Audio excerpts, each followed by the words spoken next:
Bismillahirrahmanirrahim. Assalamualaikum warahmatullahi wabarakatuh. Ketemu lagi dengan saya Sabki Mardian. Pada kali ini kita akan membahas materi auditing 1 dengan tema overall audit plan and audit program ya. Jadi eh, rencana audit ya secara keseluruhan dan program audit. Materi ini diambilkan dari bukunya Ernst ya pada chapter yang ke-13.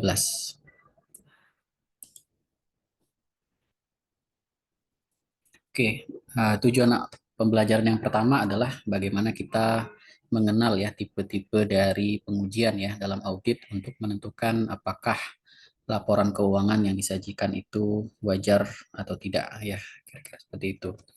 Secara umum, kita mengetahui bahwa audit yang dilakukan atas laporan keuangan itu berbasiskan audit berbasis risiko, di mana tahapannya ada penilaian risiko, kemudian di tahapan kedua adalah respon terhadap risiko yang dinilai, kemudian yang ketiga adalah pelaporan ya audit.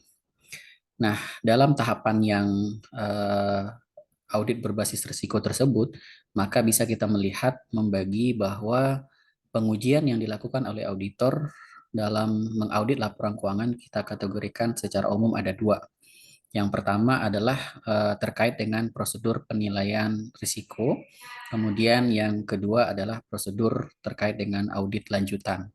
Artinya, pengujian-pengujian apa saja yang nanti termasuk dalam tahapan yang pertama, kemudian pengujian apa saja yang masuk dalam tahapan yang kedua, ya. Oke, secara umum pengujian dalam audit itu ada dua ya. Yang pertama adalah test of control atau pengujian pengendalian. Kemudian yang kedua itu adalah pengujian substantif, gitu ya. Kemudian pengujian substantif itu kemudian dibagi menjadi tiga gitu ya. Ada substantive test of transaction, kemudian yang kedua adalah analytical procedure, kemudian yang ketiga adalah test of detail balance. Nah, dari keempat pengujian ini, kalau kita coba kelompokkan berdasarkan tahapan audit, maka test of control itu biasanya dilakukan dalam tahapan pertama, yaitu penilaian risiko. Kemudian pengujian 2, 3, dan 4 itu dilakukan auditor dalam tahapan kedua, yaitu tahapan risk response ya, atau di sini disebutnya further audit procedure gitu ya. Jadi prosedur audit lanjutan ya, seperti itu. Nah, bagaimana cara kita membedakannya? Kalau test of control atau pengujian pengendalian itu fokusnya adalah kepada proses transaksi. Ya, jadi bagaimana auditor memastikan transaksi yang dilakukan itu memenuhi kontrol yang ada atau tidak. Contoh misalnya transaksi penjualan gitu ya. Apakah transaksi penjualan ya yang dicatat di dalam laporan keuangan, dalam jurnal dan muncul dalam buku besar itu ada dasarnya atau tidak? Misalnya sudah dilengkapi dengan adanya permintaan pembelian gitu ya dari customer ya, kemudian juga ada proses pengiriman barang sesuai dengan apa yang di order gitu ya. Kemudian ada proses penagihan ya, bahwa nilai yang ditagih sesuai dengan barang yang dikirim gitu ya. Kemudian ya penerimaan tagihan sesuai dengan apa yang ditagih gitu ya. Nah, itu semua bisa kita lihat dalam kalau kita misalnya dalam kehidupan sehari-hari pada saat kita berbelanja secara online ya di marketplace. Pada saat kita memilih satu barang tertentu, maka kemudian akan ada tagihan ya kepada kita sesuai dengan barangnya gitu ya. Kemudian kita akan diminta untuk melakukan pembayaran sesuai dengan apa yang ditagih. Kalau beda saja satu digit ya nilai dari apa yang ditagih itu biasanya transaksinya gagal atau tidak terproses gitu ya. Jadi kita harus mentransfer uang sejumlah tagihannya dan pastikan bahwa digitnya itu harus benar gitu ya. Kemudian nanti pada saat dia diverifikasi oleh sistem, maka sistem akan memverifikasi bahwa transaksi itu berhasil ya dan dilaporkan kepada si penjual, kemudian penjual akan mengirimkan barang ya sesuai dengan apa yang di order ya, kira-kira seperti itu. Nah, dalam audit juga begitu. Nah, pengujian yang dilakukan oleh auditor atas proses transaksi itu, apakah dia punya kontrol atau tidak, memenuhi kontrol atau tidak, nah itu disebut dengan test of control ya, seperti itu. Kemudian yang kedua yaitu prosedur audit lanjutan gitu ya.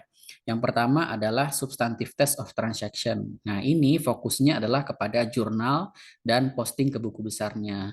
Apakah transaksi yang tadi itu adalah penjualan ya, dan itu jurnal yang dibuat oleh akuntan itu sudah sesuai dengan akun yang benar atau tidak gitu ya.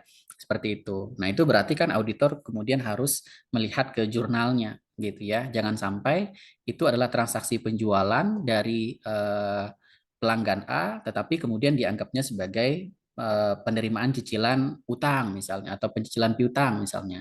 Nah, itu kan berarti tidak tepat gitu ya. Nah, berarti prosedur-prosedur yang dilakukan oleh auditor dalam memastikan bahwa jurnalnya sudah benar dan terposting dalam buku besar yang benar, nah itu disebut dengan pengujian substantive test of transaction. Kemudian yang berikutnya adalah analytical procedure. Nah, kalau ini fokusnya adalah memastikan bahwa transaksinya itu wajar, rasional gitu ya.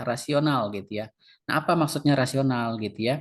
Biasanya dilakukan oleh auditor dengan cara membandingkan ya saldo ya dari akun tertentu, misalnya penjualan bulan ini dengan bulan sebelumnya gitu ya, atau dibandingkan dengan industri gitu ya untuk memastikan apakah transaksinya itu wajar atau tidak gitu ya, seperti itu. Kemudian yang berikutnya adalah test of detail balance. Nah, kalau ini itu fokusnya adalah memastikan bahwa saldonya sudah tepat gitu ya. Saldonya mutasi dari penjualannya, penambahan dari penjualannya dari bulan Januari sampai akhir Desember itu nilainya sudah benar gitu ya.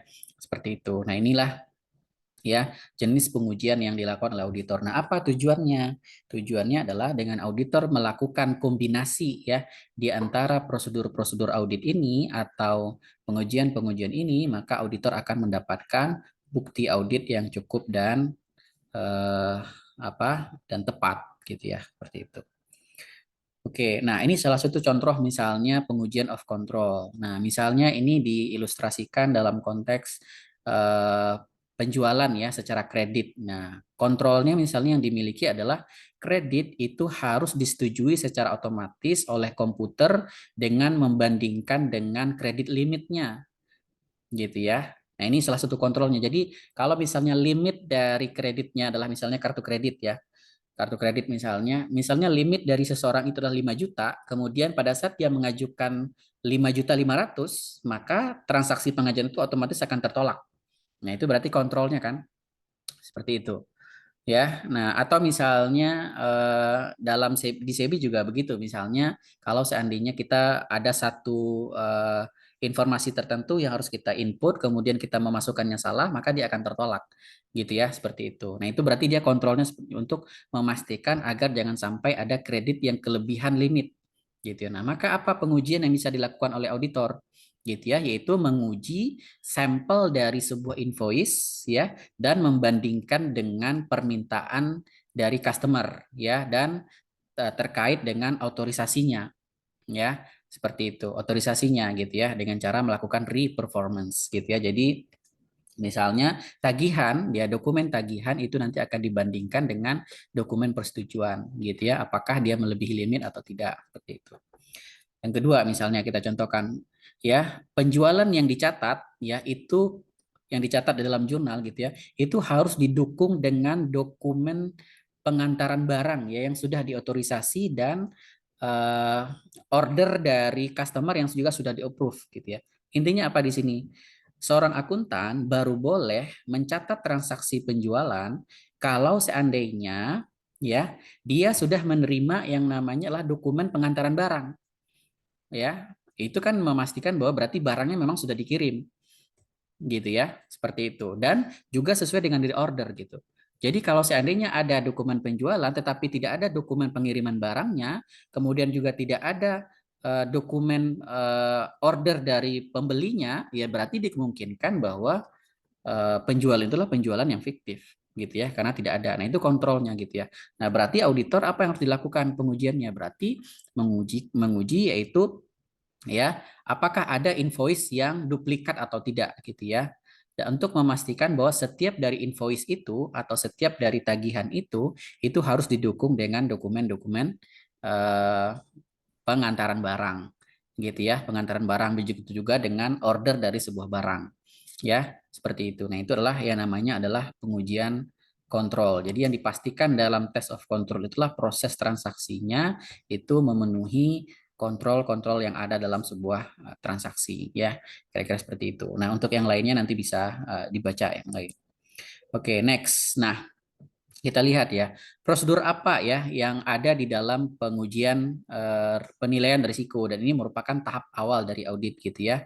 Bahwa mayoritas dari prosedur ini atau dalam tahapan awal ini itu biasanya dilakukan oleh auditor yang tujuannya adalah untuk mendapatkan pemahaman terkait dengan internal control gitu ya. Di dalam tahapan awal yang dilakukan oleh auditor adalah bagaimana kita memahami proses transaksinya. Misalnya kita mengaudit penjualan seperti tadi, maka kita harus tahu nih pada saat ya ada order penjualan ya, itu apa tahapan berikutnya gitu ya, apa tahapan berikutnya gitu ya. Misalnya itu biasanya kita bisa melakukan wawancara atau bisa juga kita membaca SOP ya dari sebuah perusahaan tersebut. Nah, dari setelah kita memahami proses transaksinya, ya alur dari transaksinya, barulah nanti kita akan melakukan pengujian ya, ya terhadap bukti-buktinya. Kita akan minta beberapa sampel dan kita pastikan bahwa semua dokumen yang ada dari awal sampai akhir itu semuanya ada dan informasinya itu sesuai ya, sinkron ya, kira-kira seperti itu. Nah, itu yang dimaksud dengan test of control ya. Jadi memastikan bahwa kemudian transaksi itu dilakukan sesuai dengan prosedur yang ada dan didukung dengan dokumen dan informasi yang sinkron ya. Jadi jangan sampai informasinya yang berbeda gitu ya, seperti itu. Oke, nah bisa kita lihat misalnya apa hubungan dari kesemua pengujian tadi dalam konteks hubungan beberapa transaksi. Misalnya ini adalah transaksi penjualan dan piutang gitu ya. Kita memiliki beberapa buku besar, ada buku besar penjualan gitu ya, ada buku besar piutang gitu ya. Kemudian juga ada buku besar penerimaan kas. Nah, kita bisa tahu ya, kalau seandainya penjualannya dilakukan secara kredit, berarti yang terkait itu adalah penjualan dan piutang, ya, maka akan muncul piutang, gitu ya. Kemudian kalau penjualan yang dilakukan secara tunai, maka dia akan berkaitan dengan penjualan dan cash on bank, ya, atau kas di bank, gitu ya. Atau kalau seandainya ada pembayaran piutang, berarti ada hubungan antara piutang dengan cash on bank, gitu ya, seperti itu. Misalnya seperti ini. Ketika terjadi penjualan, berarti kan penjualannya bertambah, ya, bertambahlah di kredit, gitu ya. Kemudian di debitnya tentu saja adalah piutang, kan jurnalnya adalah piutang pada penjualan, seperti itu. Ya, ini adalah transaksi penjualan gitu ya. Kemudian pada saat transaksinya pembayaran piutang, nah maka piutangnya akan berada di kredit ya karena dia berkurang, kemudian kasnya akan ada bertambah di debit seperti itu. Nah, ini adalah buku besar dari ketiga akun tersebut gitu ya. Kita bisa tahu bahwa ini adalah mutasi ya, seperti itu, baik mutasi debit atau mutasi kredit. Kalau ini adalah saldo ya, saldo akhir periode gitu. Nah, untuk menguji mutasi transaksi, nah itu pengujian yang dilakukan adalah test of control dan STOT gitu ya. Kenapa? Tadi karena kalau test of control itu fokusnya kepada proses transaksi, kalau STOT itu fokusnya adalah ke jurnal. Nah, jurnal itu tentu saja ada di setiap transaksi yang ada di buku besar ini gitu ya. Baik di piutang ataupun di penjualan ataupun di kas dan bank gitu ya. Jadi pada saat auditor melakukan pengujian TOC dan STOT, maka itu fokusnya adalah mutasi transaksi. Ya, yang diuji adalah proses transaksinya dan kevalidan dari jurnalnya. Kemudian kalau saldonya itu pengujian yang dilakukan itu adalah analytical procedure dan test of detail balance. Nah, seperti yang kita lihat tadi bahwa kalau analytical procedure itu fokusnya adalah menguji kewajaran dari sebuah transaksi, yaitu dengan cara membandingkan saldo periode ini, penjualan periode ini dengan periode tahun sebelumnya. Apakah kemudian kenaikan atau penurunannya itu wajar atau tidak. Kalau TDB itu fokusnya adalah ke validan dari saldonya. Apakah saldo yang muncul di akhir periode ini ya itu sesuai tidak gitu ya dengan mutasi yang ada. Misalnya di sini piutang gitu ya. Misalnya piutang ditemukan nilainya adalah 700 juta misalnya. 700 juta ini kemudian terdiri dari 5 orang. Orang pertama itu nilainya katakanlah 100 juta gitu. Nah, 100 juta inilah yang kemudian akan dipastikan dalam test of detail balance ya dengan cara misalnya melakukan konfirmasi, melihat ke bukti transaksi ya dan segala macamnya ya. Kira-kira seperti itu. Oke, kemudian berikutnya adalah bagaimana hubungan antar pengujian tadi terhadap bukti auditnya gitu ya. Nah, pengujian test of control gitu ya, yang pada proses itu bukti auditnya pertama bisa berbentuk dokumen, ya berarti bukti-bukti transaksi. Bisa juga kita lihat dari observasi ya dengan kita memerhatikan transaksinya. Bisa juga diperoleh dengan cara melakukan wawancara gitu ya, atau bisa juga dengan cara melakukan apa melakukan ulang transaksinya ya diminta untuk melakukan atau reka ulang ya dari sebuah transaksi gitu ya. Jadi kalau auditor kemudian melakukan pengujian test of control, maka bukti auditnya itu yang relevan itu adalah yang 4 ini. Kemudian kalau pengujiannya adalah substantive of test ya, itu bukti audit yang bisa diminta itulah bisa dari dokumen transaksinya, bisa melakukan wawancara, bisa juga dengan reka ulang transaksi, bisa juga dengan cara melakukan perhitungan ulang gitu ya seperti itu. Kalau analytical prosedur maka itu yang relevan adalah dengan melakukan wawancara atau dengan melakukan analytical prosedur itu sendiri ya dengan membandingkan data tahun ini dengan periode sebelumnya.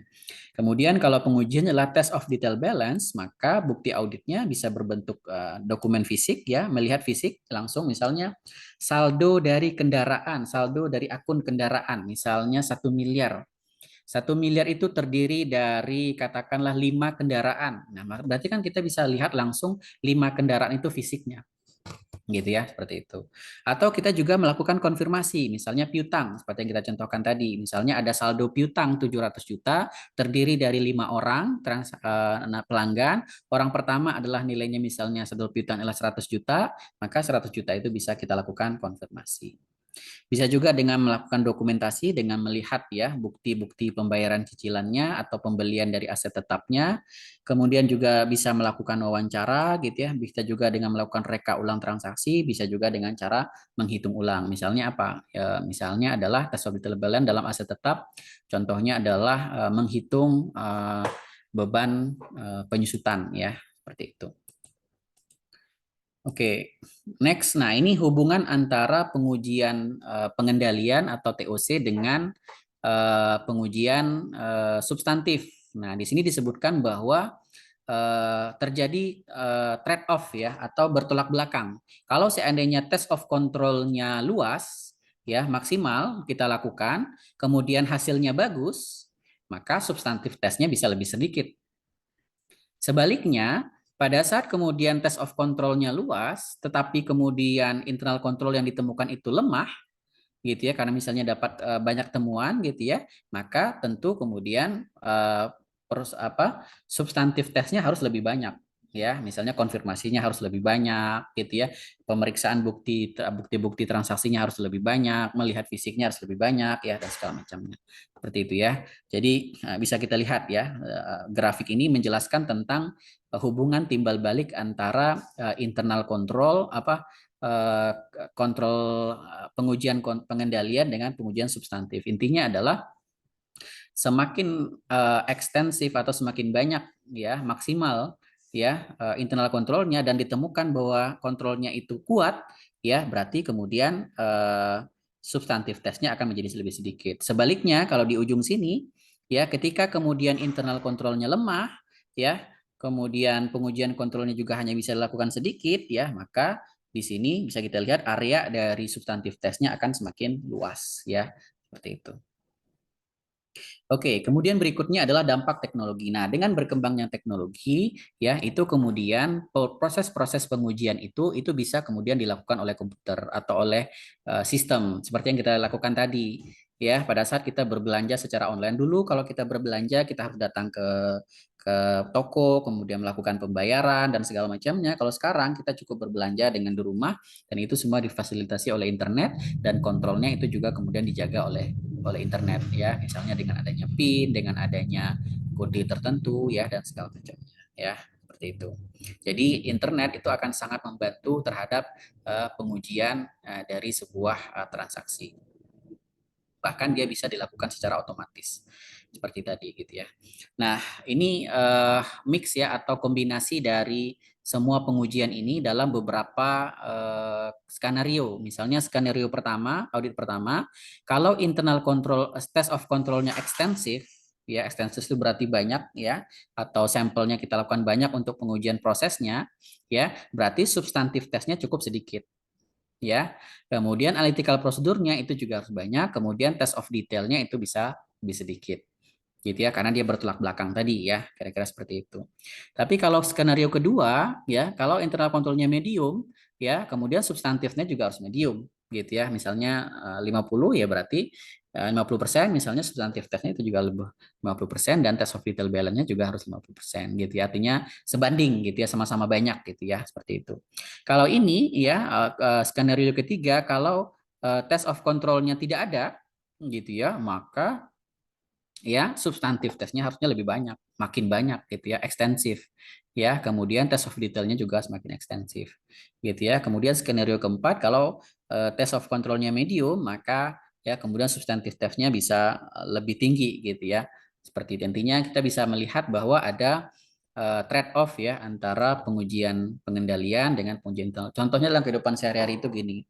Kalau kita misalnya ingin mengetahui seseorang itu jujur atau tidak, ini orangnya anaknya baik atau tidak gitu ya, maka kita bisa melakukan test of control. Dalam hal ini apa ya, berarti kita lihat dari keluarganya, gimana sih kondisi keluarganya dulu di waktu dia kecil, nilai-nilai kehidupan apa yang diajarkan oleh orang tuanya. Oh misalnya dia berasal dari keluarga yang baik gitu ya, kemudian nilai-nilai yang ditanamkan oleh orang tuanya juga baik ya, kemudian dia juga mengecap pendidikan, mengenyam pendidikan dari sekolah yang juga sangat concern terhadap etika dan segala macamnya, maka lazimnya tentu kita bisa bisa memahami bahwa insya Allah hasilnya juga baik gitu ya, seperti itu, hasilnya juga baik, orangnya juga baik gitu ya. Tetapi kalau sebaliknya, kalau misalnya kita ingin melihat seseorang gitu ya, dia misalnya berasal dari keluarga yang boleh jadi tidak memiliki nilai-nilai yang baik seperti tadi gitu ya, kemudian orang tuanya cuek dan tidak ada pendidikan moral yang dilakukan di internal ininya, kemudian mereka dalam kehidupannya orang tersebut kemudian dalam sekolah juga bersekolah pada sekolah yang tidak fokus pada etika gitu ya dan segala macamnya, kemudian pada saat ini dia dikatakan sebagai orang baik, tentu kita menjadi sedikit ragu. Nah maka apa yang kita lakukan, berarti kita akan banyak bertanya. Nah itu namanya substantif ya, banyak bertanya ke orang lain gitu ya, ke orang-orang yang pernah mengenal dia ya, kira-kira seperti itu. Nah itu kira-kira contoh dalam kehidupan kita ya sehari-hari. Jadi kalau prosesnya baik, maka hasilnya sama seperti dalam belajar juga begitu. Kalau misalnya seseorang akan melakukan ujian tetapi proses belajarnya sudah baik ya, ketika dia rajin datang kuliah, pada saat kuliah kemudian menjelaskan penjelasan dari dosen ya, kemudian dia memahami materinya, maka pada saat ujian nanti tentu logikanya dia akan mudah untuk menjawab pertanyaan ya dari ujiannya. Tetapi sebaliknya, kalau misalnya pada saat proses perkuliahan dia kemudian cuek ya dan segala macamnya, maka dalam dalam ujian nanti tentu dia akan kewalahan gitu. Kalaupun misalnya nanti dapat nilai, boleh jadi nilai tinggi yang dia dapat tanpa proses yang ada tadi nanti akan dicurigai, jangan-jangan dia kemudian nyontek ya dan segala macamnya. Nah itu dalam contoh dalam kehidupan sehari-hari ya seperti itu. Jadi intinya adalah kalau sebuah proses transaksi itu dijaga dengan baik gitu ya, maka hasilnya nanti itu juga akan dapat dipercaya. Sebaliknya, kalau misalnya proses transaksinya tidak berjalan dengan baik gitu ya, dokumennya tidak lengkap ya, kemudian prosesnya tidak ada kontrolnya, tentu kita semakin mencurigai bahwa transaksinya benar atau tidak, sehingga dampaknya lah kita harus melakukan banyak sekali sampling ya, seperti itu. Oke, kemudian berikutnya lah bagaimana kita melakukan menyusun dari audit program. Sebenarnya audit program ini bagi seorang auditor junior itu tidak terlalu relevan karena biasanya dia sudah disusun oleh kantor akuntan publik ya, tempat dia bernaung gitu. Tapi kalau seandainya untuk mendapatkan pemahaman saja bahwa audit program itu adalah kumpulan dari prosedur-prosedur audit ya yang dilakukan oleh auditor. Nah, biasanya dia akan melengkapi ketiga hal ini gitu ya, yaitu test of control dan substantive test, kemudian analytical procedure ya, kemudian test of detail balance. Jadi semua dari daftar hal-hal yang akan dilakukan ya oleh auditor itu namanya program audit, dan itu biasanya bersumber dari keempat, harus meliputi keempat dari pengujian ini. Ya, nah bagaimana cara kita membuat audit program itu? Pertama tentu kita ya harus memahami internal control dari perusahaan. Dengan cara bagaimana? Ya dengan cara kita melakukan wawancara, membaca SOP-nya. Kemudian setelah kita memahami SOP dan proses transaksinya, kita akan melakukan yang namanya pengujian risiko gitu ya, menilai dari risiko kontrolnya dengan cara meminta beberapa sampling dan melihat proses transaksi yang dilakukan ya dengan memperhatikan dokumen-dokumen yang dimunculkan gitu ya, seperti itu. Kemudian berikutnya adalah ada pilihan bagi kita kalau seandainya kita ragu terhadap internal kontrolnya atau misalnya risikonya kita anggap terlalu besar, maka kita bisa uh, memperbanyak sampling gitu ya. Sebaliknya ada dia determine extent of testing of control. Tapi kalau seandainya dari sini kita sudah yakin, maka kita bisa lanjut ke tahapan berikutnya, yaitu kita melakukan pengujian substantif gitu ya. Apa saja gitu ya, baik prosedur auditnya, berapa jumlah sampelnya ya, kemudian apa saja yang akan dipilih, begitu juga dengan waktunya ya, kira-kira seperti itu. Ya, nah ini bisa nanti kita baca. Nah ini contoh ya dari apa prosedur audit ya yang ada gitu ya. Misalnya seperti ini, test of detail balance-nya, dapatkanlah umur piutang ya. Kemudian trace account to master file, kemudian uji atau bandingkan ya dengan master file piutangnya. Master file itu artinya kartu piutangnya gitu ya. Jadi kartu piutangnya, kemudian hitung ya, hitung schedule-nya pembayarannya seperti apa gitu ya. Kemudian bandingkan dengan buku besarnya. Nah, apakah keempat dokumen tadi, tahapan tadi itu memberikan informasi yang sinkron atau tidak? Misalnya umur piutangnya dianggap misalnya piutangnya lancar ya karena dia membayar tepat waktu. Nah, apakah benar dia tepat waktu? Ya bisa kita lihat dalam buku kartu piutang. Karena dalam kartu piutang nanti akan terlihat kapan saja dia melakukan pembayaran cicilan gitu ya, seperti itu. Nah, apakah benar di dalam buku piutang itu tercermin setiap bulan dia melakukan pembayaran cicilan atau tidak? Kemudian sesuai dengan schedule-nya, bandingkan dengan schedule-nya, jatuh temponya kapan, gitu ya, seperti itu. Nah, kemudian juga lihat dalam buku besarnya, gitu ya, seperti itu. Nah, itu berarti kita melakukan ini, auditor diminta untuk melakukan itu. Nah, tujuan auditnya itulah dalam rangka melakukan detail in ya. Detail in itu berarti melihat rincian dari transaksinya, seperti itu. Atau yang kedua, contohnya misalnya obtain the analysis of allowance of doubtful account and bad debt expense ya. Coba lakukan analisis terkait dengan beban penyisihan piutang tak tertagih ya.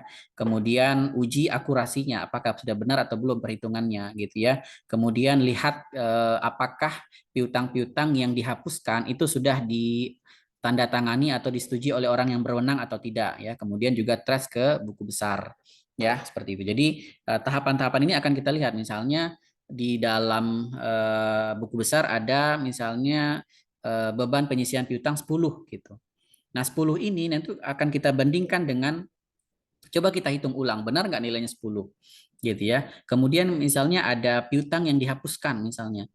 Nah, apakah piutang-piutang yang dihapuskan itu kemudian sudah mendapat persetujuan atau tidak, gitu ya?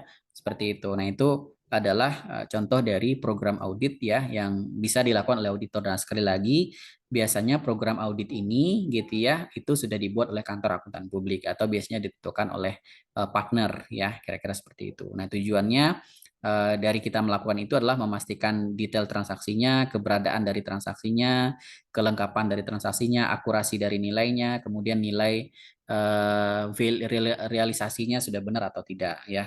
Nah, itu banyak ya sebetulnya. Nah, ini kita contohkan beberapa saja. Oke, nah berikutnya adalah kita melihat membandingkan ya antara tujuan audit berbasis transaksi dan berbasis saldo. Nah, kalau kita masih ingat beberapa materi sebelumnya bahwa tujuan audit itu ada yang berkaitan dengan transaksi, ada juga yang berkaitan dengan saldo gitu ya. Misalnya yang berkaitan dengan transaksi, tujuan audit itu adalah yang pertama occurrence ya. Contohnya apa ya? Tujuan audit. Jadi kita dalam melakukan audit akan mencapai tujuan keterjadian. Nah, dengan cara apa? Yaitu recorded sales are shipment made non-fiction customer gitu ya. Jadi pencatatan penjualan itu harus didukung dengan dokumen pengantaran barang dan ya memastikan bahwa itu bukan, untuk memastikan agar jangan sampai penjualan itu fiktif gitu ya. Maksudnya gini, kalau ada penjualan tetapi tidak ada bukti pengantaran barangnya, maka itu dicurigai berarti penjualannya adalah penjualan fiktif gitu ya. Karena sebuah penjualan baru sah dianggap penjualan berarti sudah ada barang yang dikirimkan kepada pelanggan. Nah, berarti kan harus ada dokumennya gitu ya. Nah, kalau auditor melakukan pengujian ini itu berarti dia ingin mencapai tujuan audit keterjadian ya. Itu transaksinya atau berkaitan dengan saldo. Nah, seperti ini bahwa all recorded inventory exists at the balance sheet date gitu ya. Jadi semua persediaan ya yang dicatat ya itu harus betul-betul ada ya pada saat tanggal neraca. Misalnya di dalam buku besar saldo dari persediaan itu ada 10, maka kita harus cek gitu ya. Kita akan melakukan pengecekan apakah benar nggak pada akhir periode itu ada 10 barang yang tersisa gitu ya. Seperti itu ya. Jadi harus eksis, jangan sampai kemudian tercatatnya 10 tapi pada saat diperiksa fisiknya itu nggak ada, nggak sampai gitu ya, atau bahkan tidak ada sama sekali gitu. Nah, itu berarti tujuan auditnya itu berkaitan dengan keberadaan dari sebuah transaksi ya. Seperti itu. Oke, tadi ya. Nah, ini proses perbandingannya. Misalnya tadi ya, tujuan audit berkaitan dengan occurrence ya, keterjadian. Kemudian tujuan audit berkait dengan saldo. Nah, itu biasanya hubungannya adalah langsung. Jadi, there is a direct relationship with occurrence transaction ya, transaction related audit objective dan to existence. Jadi, ada hubungan yang secara langsung. Jadi, pada saat maksudnya gini. Maksudnya pada saat kita memeriksa penjualan ya, maka pada saat yang sama itu kita mencapai dua tujuan audit, yaitu tujuan audit keberadaan terkait dengan transaksinya. Transaksinya dipastikan ada, kemudian juga transaksinya dipastikan bahwa nilainya benar, ya sesuai gitu. Itu namanya direct ya.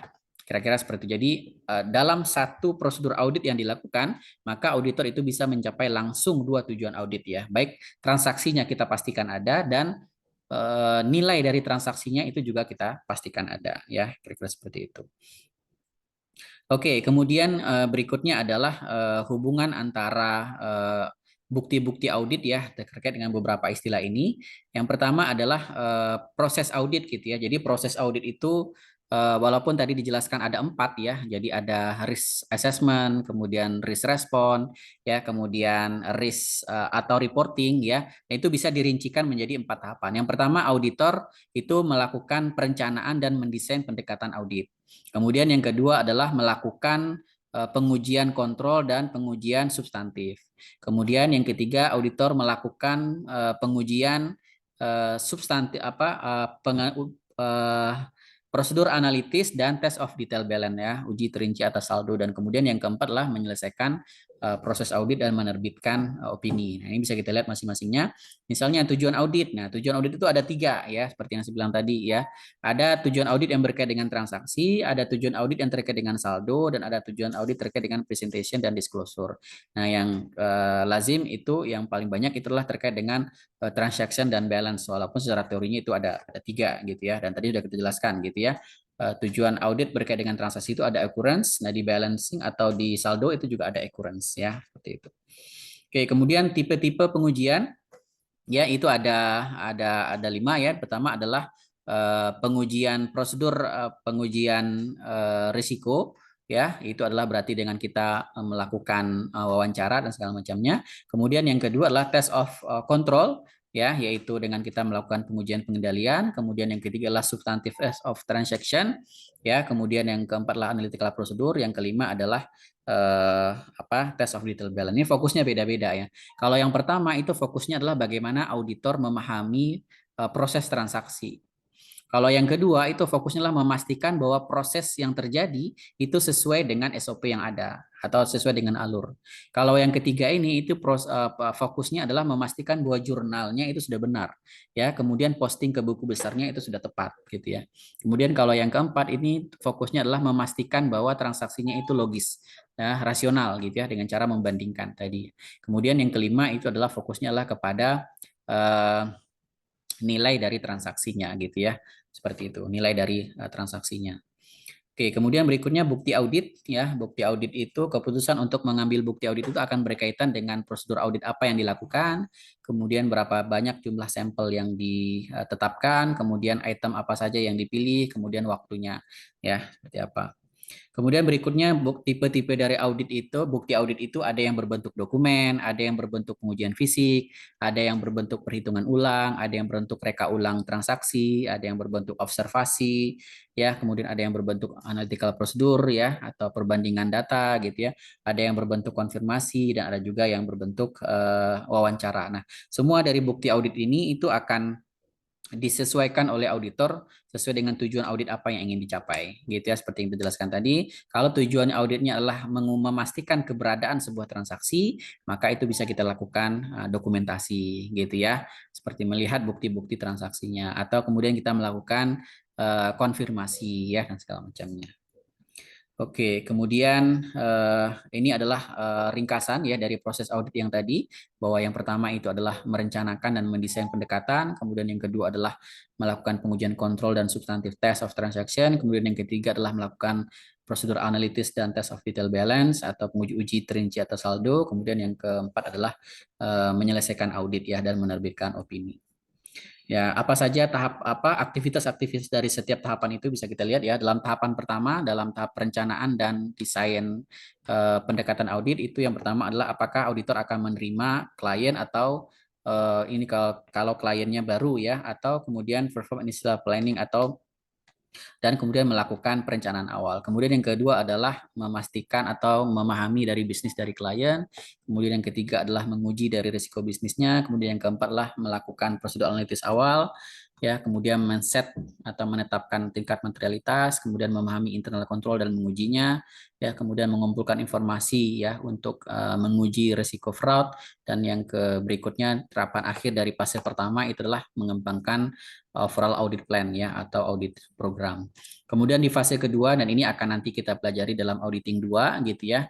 Ya, bagaimana auditor kemudian melakukan perencanaan untuk mengurangi ya risiko kontrol ya, level risiko kontrol gitu ya, seperti itu. Maka apa yang akan dilakukan yaitu pengujian test of controlnya, kemudian pengujian substantif tesnya, kemudian juga menguji dari tingkat keterjadian dari salah sajinya. Kemudian di tahapan yang ketiga ya, ini juga akan kita pelajari nanti di auditing 2 ya, bagaimana kesimpulan dari pengujian risikonya, apakah rendah, sedang atau tinggi gitu ya. Nah, kemudian nanti akan melakukan prosedur analitis berikutnya, kemudian juga melakukan pengujian terhadap item-item utama ya, kemudian juga pengujian terhadap tambahan ya terkait dengan uji terisi antar saldo. Kemudian di tahapan keempat ini nanti juga akan dipelajari di auditing 2 ya, bagaimana auditor itu kemudian melakukan pengujian tambahan terkait dengan penyajian ya dan pengungkapan, kemudian mengumpulkan semua bukti-bukti audit, kemudian mengevaluasinya, kemudian juga menerbitkan laporan audit dan mengkomunikasikannya kepada pihak-pihak yang berkepentingan ya, dalam hal ini adalah komite ataupun komite audit ataupun manajemen ya, kira-kira seperti itu. Jadi ini adalah materi terakhir dari auditing 1, bagaimana kita bisa melihat ya seperti apa auditor membuat perencanaan audit secara keseluruhan.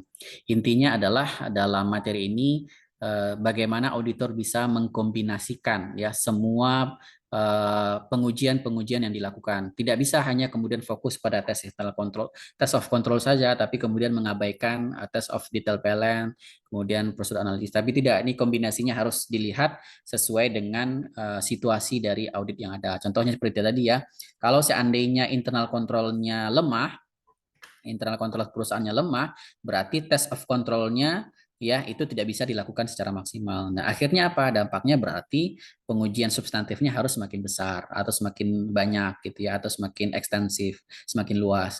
Sebaliknya, kalau internal controlnya kuat gitu ya, berarti pengujian dan itu kita dapatkan dari pengujian of controlnya yang kita lakukan secara lebih ekstensif, lebih luas, maka pengujian dari substansinya bisa lebih sedikit ya. Nah, itu nanti disesuaikan. Kombinasi-kombinasi pengujian yang dilakukan oleh auditor itu kemudian nanti akan disusun ya untuk membentuk yang namanya program audit ya. Jadi program audit itu adalah kumpulan dari prosedur-prosedur audit yang dibuat oleh auditor dalam melakukan audit terhadap satu akun tertentu. Nah, prosedur audit itu harus melingkupi keempat dari jenis pengujian tadi ya. ada prosedur audit yang berkaitan dengan test of control, ada pengujian audit yang berkaitan dengan substantif test, ada pengujian audit yang berkaitan dengan prosedur analitis, ada juga prosedur audit yang berkaitan dengan test of detail balance-nya. Nah, kumpulan dari semua itulah yang dinamakan dengan program audit. Mudah-mudahan dapat dipahami. Itu saja. Terima kasih. Assalamualaikum warahmatullahi wabarakatuh.